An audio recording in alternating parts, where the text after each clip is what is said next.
देवराजसेव्यमानपावनाङ्घ्रिपङ्कजं न्यालयज्ञसूत्रमिन्दुशेखरं कृपाकरं नारदादियोगिवृन्दवन्दितं दिगम्बरं काशिकापुरादिनाथकालभैरवं भजे।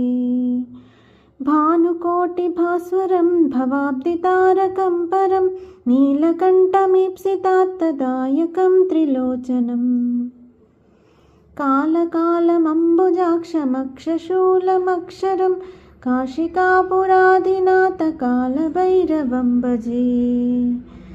शूलटङ्कपाशदण्डपाणिमादिकारणं श्यामकायमादिदेवमक्षरं निरामयं भीमविक्रमं प्रभुं विचित्रताण्डवप्रियं काशिकापुरादिनाथकालभैरवं भजे।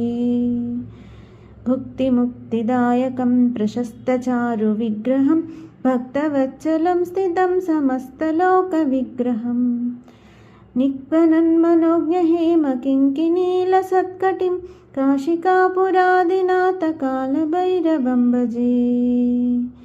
धर्मसेतुपालकं त्वधर्ममार्गनाशकं कर्मपाशमोचकं सुशर्मदायकं विभुं स्वर्णवर्णकेशपाशशोभिताङ्गमण्डलं काशिकापुरादिनाथकालभैरवं भजे। रत्नपादुकाप्रभाभिरामपादयुग्मकं नित्यमद्वितीयमिष्टदैवतं निरञ्जनं मृत्युदर्पनाशनं करालदंष्ट्रभीषणं काशिकापुरादिनाथकालभैरवं भजे।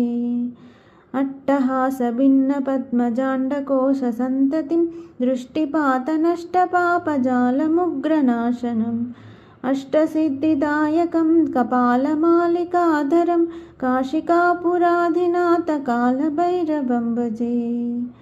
भूतसङ्गनायकं विशालकीर्तिदायकं काशीवासिलोकपुण्यपापशोधकं विभुं नीतिमार्गकोविदं पुरातनं जगत्प्रभुं काशिकापुरादिनाथकालभैरवं भजे।